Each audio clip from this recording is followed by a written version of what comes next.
maintenant parler de droit, mais de droit et de littérature avec Jean-Paul Masson. Quelques mots peut-être d'abord sur Jean-Paul. Je ne parlerai pas de son passage par le groupe Honneur, il y a bien des choses à en dire. Mais par le passage par l'ULB, études de droit, entrer dans un cabinet d'avocats prestigieux, où tu faisais partie des prestigieux d'ailleurs, prof à l'ULB. Je me rappelle, parce que tu as été mon assistant, tu n'étais pas encore prof à l'époque, tu étais brillant assistant, brillant, parce que j'ai le souvenir justement au milieu de tous ces gens qui nous impressionnaient, d'un juriste moderne, nouveau au milieu d'un certain nombre de profs un peu racistes, il faut bien dire, qui nous entouraient, tu sais à qui je pense, oui. Et, très bien. Voilà, et qui répétaient le même cours depuis 30 ans. Là, c'était au contraire un réveil salutaire et surtout une façon que tu avais de montrer que le droit, ce n'est pas seulement de la technique, c'est aussi un esprit, c'est aussi, au fond, une partie de la civilisation. Et c'était un enseignement dont je garde un souvenir très, très important pour ma propre formation. C'est d'ailleurs aussi comme ça que tu as ensuite enseigné, notamment ce cours très difficile d'introduction du droit que tu as donné, y compris aux étudiants de Sciences Po, où il s'agissait vraiment de les plonger dans les grands principes qui forment l'architecture de notre société. Et voilà. Et pour le reste, tu as aussi évidemment enseigné dans des cours plus pointus, plus techniques. Bon, y compris en notariat, si je me rappelle bien. Oui. Nul n'est parfait. Bon. Et, ensuite, tu es devenu magistrat. Tu es passé aussi par la Cour des comptes. Tu fais partie d'un certain nombre de la rédaction d'un certain nombre de revues juridiques, dont le Journal des tribunaux. Tu as donné un moment un cours de littérature qui était un cours libre, d'après ce que je me souviens, à la faculté de droit. Déjà, cet amour de la littérature qui t'a alors conduit à publier ce livre dont nous parlons aujourd'hui, Le droit dans la littérature française, mais dont la deuxième édition, qui vient de paraître il y a quelques semaines, est largement augmentée, revue, amplifiée, repensée. C'est vraiment très, très impressionnant. Alors, le droit dans la littérature française, il faut le dire d'emblée, n'est pas une anthologie, une succession de citations extraites de la littérature française. C'est une réflexion que tu fais, toi, sur les différents... dans le panorama que tu fais des métiers du droit, et de manière générale du droit, et que tu illustres de tes réflexions, tu les illustres par des citations tirées d'auteurs qui vont du roman de Renard et même du XIe siècle, je pense, que j'ai ajouté des citations du XIe siècle jusqu'au XXIe siècle. Alors, l'ouvrage se présente sous une forme qui passe en revue véritablement l'ensemble du droit, que ce soit, la première partie s'appelle d'ailleurs les acteurs, le mot n'est pas choisi au hasard, effectivement, on sait bien qu'il y a du cinéma, sinon du cirque, dans le droit, et donc là on passe en revue les métiers, les magistrats, les juges d'instruction, les avocats, mais jusqu'au plus petit métier, greffier, huissier, n'échappe pas à ta plume. La deuxième partie, c'est le complément de ce que je disais après les acteurs, c'est la scène et la mise en scène. Et ensuite, c'est le répertoire où là, tu passes en revue les différentes questions de droit. Pas mal que tu as traité au cours de ta vie, comme la personnalité, le mariage, le droit de la personnalité, le mariage, le divorce, les successions, la filiation, etc. Mais aussi les contrats, le droit des affaires et bien entendu le droit pénal. Et donc, ce livre est à la fois un livre extrêmement sérieux, mais sous justement les vocables que tu donnes aux parties, on a l'impression que tu fais un certain pied de nez en le rapprochant du théâtre. Un pied de nez certain. Effectivement. Et quel est justement le lien que tu vois et pourquoi ce rapprochement entre le théâtre qui est la comédie des illusions et le droit qui en principe est l'affirmation de principes d'autorité extrêmement sérieux et parfois radicaux, oui. Puisqu'il y a la peine de mort aussi dans le livre. Effectivement. Non, ça m'a toujours frappé à partir du moment, peut-être pas pendant mes études, à partir du moment où j'ai été praticien, c'est-à-dire dès la fin de mes études, pu constater quel aspect théâtral il y avait dans toute une série de professions juridiques. Celle que j'ai connue au début, c'est le barreau, et ça met évidemment en contact avec la magistrature, donc avec la façon dont les procès se déroulent. Et là, le parallèle avec le théâtre, je dirais, s'impose, spécialement en cour d'assises. Et là, les avocats le savent bien, il y a les fameux effets de manche, ça se perd un peu, on n'en est plus autant de daumiers. Malgré tout, on s'est un peu calmé, si je puis dire. Mais, surtout en Belgique. Surtout en Belgique. Mais il y a quand même un parallèle certain. D'autres préfèrent faire un parallèle avec des cérémonies religieuses, parce qu'on parle de répons, d'officiants, etc. Oui, moi je veux bien, ça ne s'exclut pas d'ailleurs, ça ne s'exclut pas, mais le rapprochement avec le théâtre m'a toujours paru s'imposer, et c'est de là que j'ai eu l'idée de diviser en trois. D'ailleurs certains philosophes vous disent, mais la vie elle-même, le monde lui-même n'est qu'un vaste théâtre, donc divisons en trois. Commençons par les acteurs, parce que dans mes conceptions, les personnes sont quand même ce qu'il y a de plus important. Et puis alors vient la façon dont ils s'agitent, et puis finalement les règles de fond, c'est ce que j'ai appelé le répertoire, pour rester dans un vocabulaire théâtral.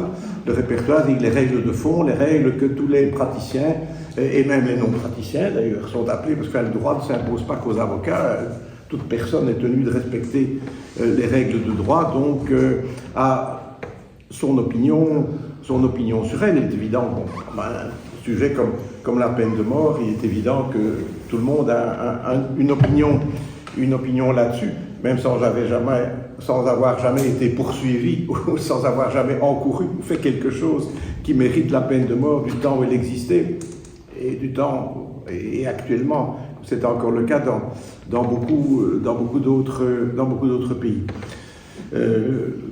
Voilà l'idée. Ce rapprochement, et je n'ai pas changé d'avis, parce que j'ai quitté le monde judiciaire, mais je n'ai pas changé d'avis, et c'est d'ailleurs clairement l'avis de toute une série d'auteurs eux-mêmes. Ils ne m'ont pas attendu. Cette série d'auteurs font le rapprochement entre soit les cérémonies religieuses, soit beaucoup plus souvent le théâtre, parfois même avec la chasse. On présente parfois on présente, et surtout qu'aux assises, l'avocat général, donc le magistrat qui requiert l'application de la loi, est généralement en rouge, dit qu'il a l'habit du chasseur, face à l'accusé dans son box qui est l'homme traqué. Le faisant. Oui, voilà, le faisant. Oui. Dans certains cas, c'en est un. Oui. Voilà. Oui. Cela dit, effectivement, en même temps, tu ne rates pas l'occasion de donner aussi à réfléchir sur le côté pas toujours très objectif du procès, du magistrat. Par exemple, il y a cette citation que j'aime beaucoup de La Bruyère, qui dit « Il faut aux enfants les verges et la férule, il faut aux hommes faits une couronne, un sceptre, un mortier, des fourrures, des faisceaux, des timbales, des octons. La raison et la justice dénuées de tous leurs ornements, ni ne perçoivent, ni n'intimident.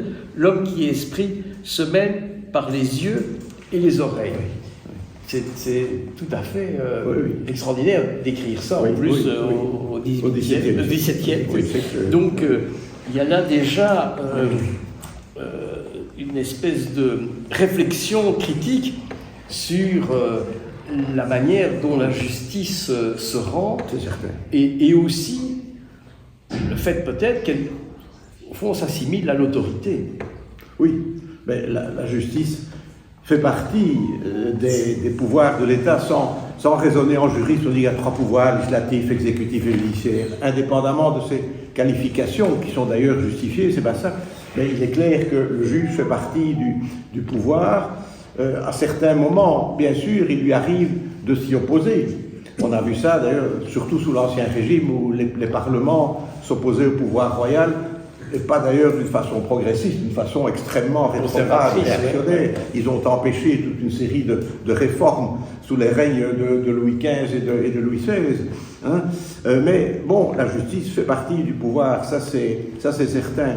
Et ça n'a pas bien sûr échappé aux auteurs, parce que dès le Moyen-Âge, il y en a qui font des allusions à ce qu'on appelle maintenant la justice de classe. L'expression n'existait pas à l'époque. Nous voyons tous ce que c'est que la justice de classe. Et si l'expression est récente, le fait est, lui, évidemment, beaucoup plus ancien. Et on voit déjà des auteurs dire dès le Moyen-Âge, ah oui, mais la justice ne s'attaque pas aux puissants. Ça, c'est une réflexion globale. La réflexion particulière sur un juge ou l'autre, selon ses tendances, ça existe aussi.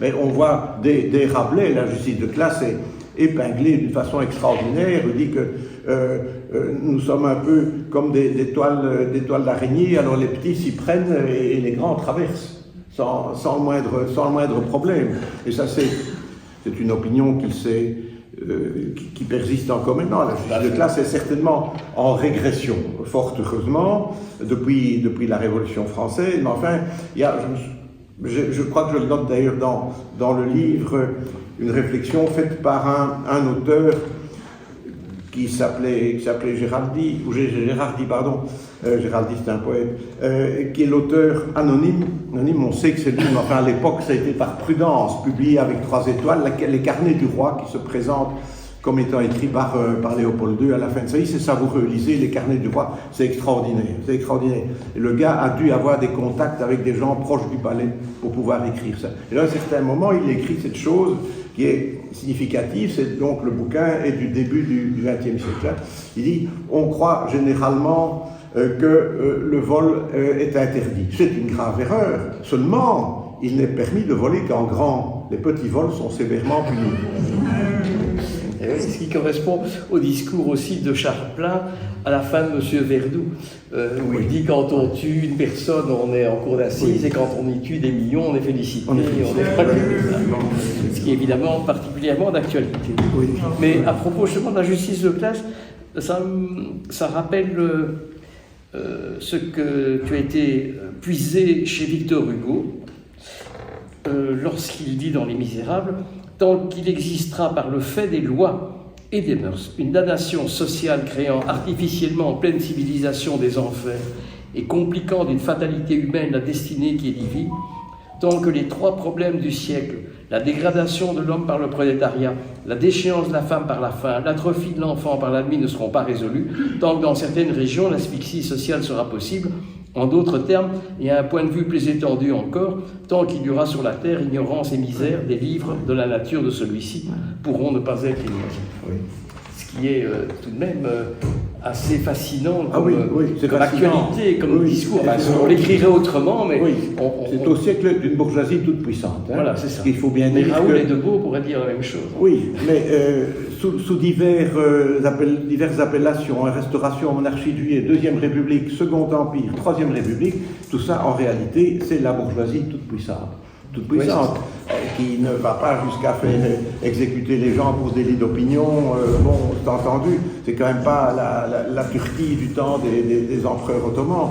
Mais enfin, il est clair qu'il y a une société, une économie et une société telle qu'on ne fait rien de social. Même la Troisième République ne fait en réalité rien de social. Elle est égalitaire, tout ce que vous voulez, mais elle n'est pas sociale, d'où une misère importante et qui est génératrice de maux, évidemment, et de délinquance, pour revenir sur le terrain juridique, de délinquance. Ça n'explique pas tout, n'est-ce pas? Il est évident que, même quand il y a un niveau de vie élevé, il peut y avoir des meurtres passionnels, bien entendu. Et en plus, quand il y a un niveau de vie élevé, il y a des délinquance financière. Donc, l'absence de misère ne résout pas tout. Mais elle empêche évidemment toute une série de choses, et Hugo a été un des premiers, je pense, à attirer l'attention sur cet aspect du problème. Oui. Alors, justement, parce qu'on peut aussi prolonger ce que tu dis en retournant vers les tribunaux, où on reproche souvent, où on a reproché souvent, tu l'as rappelé, aux tribunaux d'être un bras armé du pouvoir, c'est encore dans pas mal de régimes et de pays, malheureusement. Ne parlons pas de ce qui se passe en Iran, parce que là, c'est vraiment la caricature pratique de la justice, ou en Russie. Mais chez nous aussi, cette crainte révérentielle de la justice, au fond, à laquelle on ne croit pas, parce qu'on considère que c'est simplement l'autorité qui statue et qu'on n'est pas égaux devant les tribunaux, malgré ce qu'on dit, malgré ce que les Lumières, enfin les écrivains des Lumières, Voltaire le premier, avait écrit, comme tu le rappelles. Mais on a ça, par exemple, cet joli petit extrait que tu cites de ce très joli livre, d'ailleurs, La ligne de vie de Marie Guevers,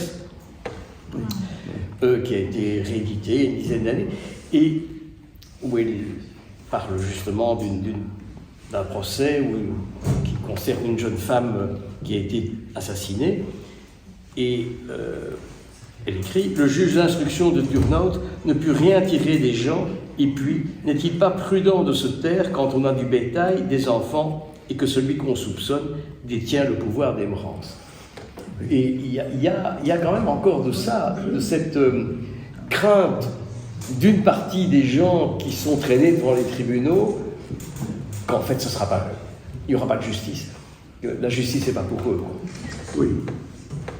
Il ne faut pas généraliser. Non. En plus, cette crainte du justiciable devant le juge, Marie Guevers n'écrit pas, nous savons tous, elle est décédée il y a plus de 50 ans, et ce livre remonte aux années 30, vraisemblablement, je n'ai pas la date précise en tête, mais enfin je pense que c'est l'entre-deux-guerres. Oui, c'est avant la guerre. Ouais. Il est évident que la mentalité du justiciable n'est plus le même, que le justiciable a beaucoup plus du poil de la bête, je dirais, maintenant. Moi, j'ai suffisamment connu devant les tribunaux, soit aux affaires où j'étais impliqué, soit j'étais simplement comme spectateur en attendant mon tour. Il n'y a pas toujours de crainte révérentielle, hein. Il ne faut pas exagérer. Il y en a évidemment chez une série de personnes où c'est favorisé soit par l'ignorance de la langue, parce qu'il y a évidemment une série d'étrangers, alors là, même avec un interprète, il y a un problème, ou un certain niveau intellectuel qui fait que certaines choses passent au-dessus de la tête du justiciable. Non, il ne faut pas non plus. Il ne faut pas non plus, parce que ça c'est la tendance que l'on a, et notamment quand on lit la littérature, confondre la justice en général avec la justice pénale. La justice pénale, c'est l'aspect le plus visible. Il est évident que le commun des mortels c'est ça. retient la justice. Au cinéma, tu vas représenter une cour d'assises, éventuellement un tribunal correctionnel ou un conseil de guerre. Tu ne vas pas représenter une audience devant un juge de paix, ni même devant le tribunal du travail. Non. Donc là, il y a un aspect, une vision réductrice que je comprends, hein, évidemment, c'est pas ça. C'est évident que la cour d'assises, c'est scénique, le tribunal correctionnel aussi. La justice civile, beaucoup moins. Il n'y a jamais une audience d'un tribunal de commerce, un tribunal de l'entreprise, comme on dit maintenant, qui est réduit. Il y a de temps en temps un conseil de guerre, mais c'est nouveau du pénal. du pénal, ou des juridictions d'exception, comme en France au lendemain de la guerre, mais c'est des juridictions pénales. Encore une fois, la justice civile, qui est quand même extrêmement importante. Hein. Bon, heureusement pour l'humanité, je dirais qu'il y a quand même plus de procès civils que de procès criminels. Mais là, il faut faire attention, d'autant plus que là, généralement, l'affaire est aux mains de spécialistes, en ce sens que en justice civile, le justiciable est beaucoup plus rarement devant le juge, sauf dans les campagnes devant le juge de paix. Mais sinon, il est beaucoup plus rarement amené à affronter, si on peut dire, le juge personnellement. Oui. Cela dit, la littérature s'est souvent trouvée moqueuse de la justice. Oui. Et depuis toujours, hein, tu cites ici ce texte de Marivaux, dans Le Paysan parvenu. Oui. Le jugement d'un procès au palais ne dépend pas de nos placets. Que Phyllis soit notre refuge, nous entendrons notre cause appelée pour faire prononcer un juge. Deux beaux yeux n'ont qu'à parler. Un avocat bon latin cite en vain, et Bartol et Jean de Moulin, on est sourd à son éloquence. Dès qu'au bureau, Phyllis vient s'installer pour faire pencher la balance, Oui. Deux beaux yeux n'ont qu'à parler. Oui. Voilà. Mais c'est ça, un peu une oui, image. Effectivement, c'était beaucoup plus, je dirais, dans la norme à l'époque. Pourquoi? Parce que les mœurs étant ce qu'elles étaient, le justiciable avait tendance à rendre visite personnellement au juge avant que l'affaire soit non seulement même pas délibérée, avant qu'elle soit plaidée. C'était dans les traditions. On visitait le juge. Et il arrivait aussi qu'on donne de l'argent au portier pour être reçu. On ne sait pas si l'argent restait chez le portier, mais il y avait là une solide coutume qui a disparu, heureusement, à la Révolution française. Hein. Mais il y avait une coutume, et alors, on pouvait effectivement faire alors intervenir une belle dame quand on savait que le juge était sensible au charme féminin. Ça, c'est clair, mais c'était une coutume. On en voit un reflet, ceci Marivaux jusqu'à la caricature, mais dans une pièce extrêmement sérieuse comme Le Misanthrope, le personnage principal a un procès dont nous ne savons rien, si ce n'est que c'est très important, que c'est une grosse partie de sa fortune qui est en jeu. Et son ami Philinte, avec qui il parle, lui dit « Aucun juge ne sera par vous visité ». Donc ce Philinte, qui est un parfait honnête homme, qui n'est certainement pas un corrupteur de juge, trouve tout à fait normal qu'Alceste aille voir les juges par lesquels son procès va être jugé. Et Alceste dit non. C'est le misanthrope, et donc l'autre est tout à fait anéanti, oui, en voyant cette négative. intransigeance. Oui. Et d'ailleurs, les événements lui donnent raison. Alceste perd son procès dans le courant de la pièce. Donc, il y avait là des mœurs lamentables qui ont disparu. Bon marché, ça en fait encore. Il a été victime lui-même. Il a eu un énorme procès qu'il a perdu. À l'honneur de la justice de l'époque, l'arrêt qui lui donnait tort a été cassé et il a obtenu gain de cause devant le Parlement, où l'affaire a été, Parlement au sens ancien, au sens de cour de justice, devant le Parlement, dans laquelle l'affaire a été renvoyée. Oui, qui correspondait à une cour de cassation. Le Conseil du roi était une espèce faisait office de cour de cassation. Les parlements, en gros, sont les cours d'appel. Oui, cours d'appel. Les cours d'appel actuels. Mais voilà, donc là, il y avait des mœurs tout à fait lamentables. Les rois de France ont essayé de lutter, notamment contre le fait d'allonger des pièces, soi-disant aux portiers, mais plus réellement aux juges. Ils ont lutté contre ça, il y a eu des édits. C'est demeuré lettre morte, en grande partie. Il a fallu la Révolution pour que ça change. Les parlements, si attachés à critiquer le pouvoir royal, ne s'oubliaient pas dans l'affaire et continuaient à... Enfin, vous voyez ce que je veux dire. Oui. Mais les écrivains, quand on parcourt ton livre, on s'aperçoit que les écrivains, depuis toujours, au fond, ont été très critiques par rapport et à la justice, et aux avocats, et aux procureurs, et à la manière dont le pouvoir judiciaire se comporte. Oui, oui, c'est très systématique. Mais tu as beaucoup fait appel aux classiques, évidemment. Oui. On a déjà cité ici Victor Hugo, La Bruyère, Marivaux, Molière, que tu viens de citer, et Anatole France aussi, et Maupassant, que tu as l'air d'aimer beaucoup. Bon, c'est effectivement en même temps ta passion, ça. C'est les classiques, ou bien de manière générale, tu plonges et tu croques dans l'ensemble de la littérature par plaisir? Non, dans l'ensemble, mais il est évident que quand j'ai envisagé un ouvrage de ce genre, on ne pouvait pas négliger les classiques. Le public n'aurait pas compris qu'on s'attache à des écrivains obscurs du XVIIe ou du XVIIIe dont plus personne ne connaît, à part certains philologues qui ont fait la philo-romane. Mais sinon, il y a des quantités d'auteurs, et j'en cite, que j'ai eu plaisir à lire, parce qu'heureusement, dans la Pléiade, on a regroupé, par exemple, les romans libertins du XVIIIe siècle, choses comme ça, ou le théâtre du XVIIIe siècle. Mais il fallait incontestablement parler des classiques, et ça s'est fait un peu, je dirais, au départ, avant d'écrire ce livre, j'ai écrit une série d'articles dans un périodique qui a malheureusement disparu, le journal des procès animé par Philippe Toussaint, qui est vraiment quelqu'un de très bien. Oui, Dieu, je ne sais pas, mais enfin... il souhaitait des articles de ce genre, j'en ai fait toute une série. Il est évident que pour appâter le lecteur, il fallait commencer par Molière ou La Fontaine, etc., pas par Godard d'Aucourt, par exemple, ou Fougeray de Montbron. Donc, alors c'est venu tout naturellement. Je dis voilà, quand je vais faire un ouvrage d'ensemble, je vais reprendre tous ces auteurs classiques, mais il ne faut pas s'en tenir là.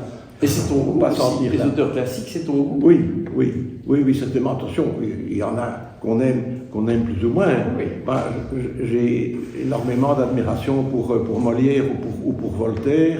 Il y a des auteurs classiques que j'aime moins.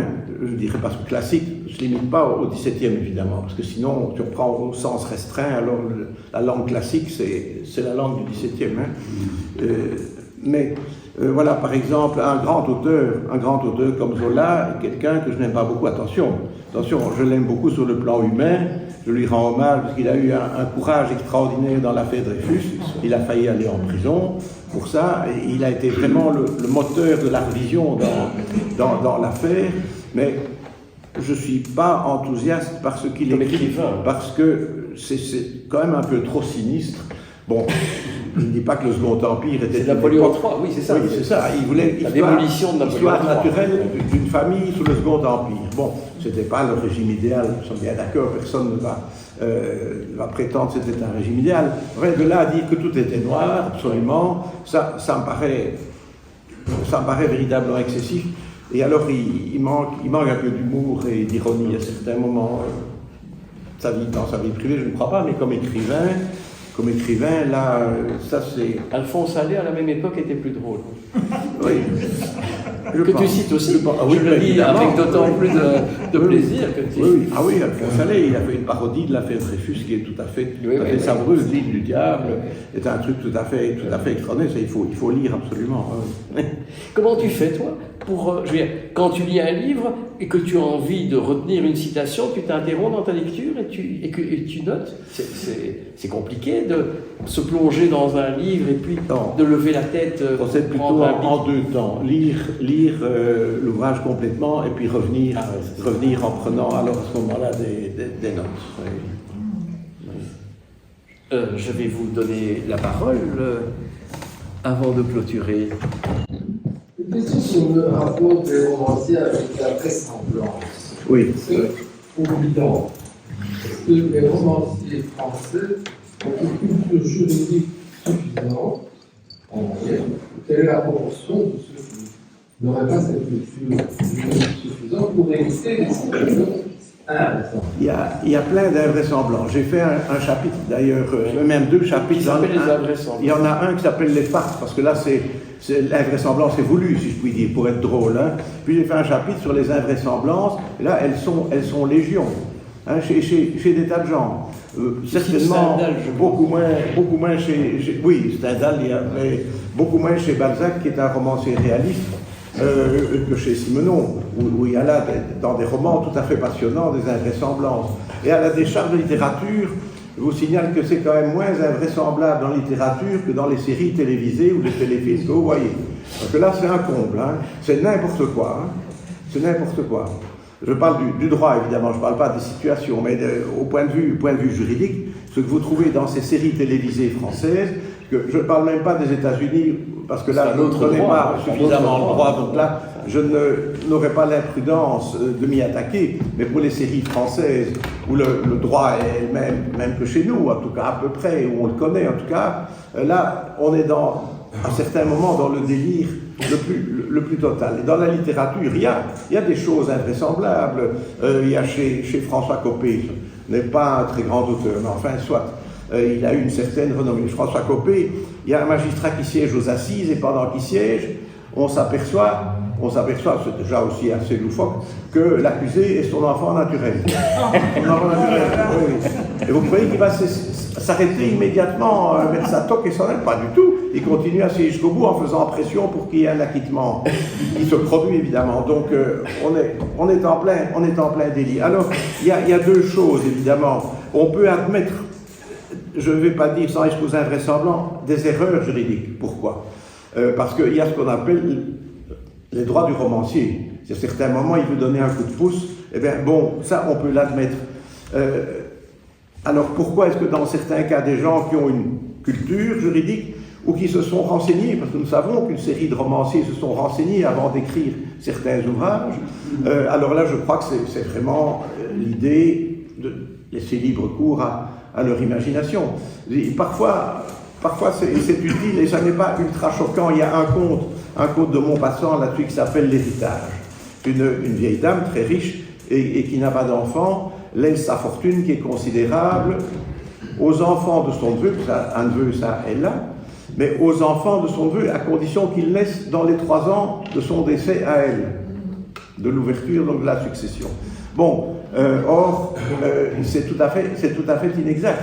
Sur le plan juridique, on peut léguer ses biens à un enfant qui est déjà conçu, mais pas un enfant qui n'est pas encore conçu, ou dans le cas du testament, qui ne sera pas conçu à l'époque de l'ouverture du testament. Or, il y a une période de 3 ans. La grossesse ne dure pas 3 ans, hein, d'habitude. Oui. Les choses changent. Les choses changent, on n'arrête pas le progrès, ça c'est évident. Mais le gag, l'intérêt de la nouvelle vient de là, évidemment, parce que du coup, ce couple qui n'a pas d'enfant fait ce qu'il faut pour en avoir un, et la femme va d'ailleurs prendre un amant qui est un collègue de son mari et qui se révèle incapable de lui faire un enfant, et elle va avoir un enfant grâce au collègue du mari que l'on prie de ne plus fréquenter le ménage une fois que l'affaire est dans le sac, si voilà, mais ça c'est tout le ressort de l'action. Alors là, il y a une erreur, mais qui n'est pas, je dirais, une invraisemblance, parce qu'il y a eu un moment, d'après ce que j'ai vu dans un vieux traité, il y a un moment où ce genre de lait aurait été possible, mais pas au moment où Maupassant écrit. Mais voilà, mais ça c'est le ressort. Alors là, je comprends très bien qu'il aille dans l'erreur, parce que sinon, son compte n'a plus d'intérêt, il n'y a plus de ressort, je dirais. C'est le droit du romancier. On rejoint, je crois, là, les droits du romancier. Le romancier a droit à l'imagination et à la fiction. Oui, évidemment. Oui. D'autres remarques ou d'autres réactions? Non? Alors, on va laisser la place au film.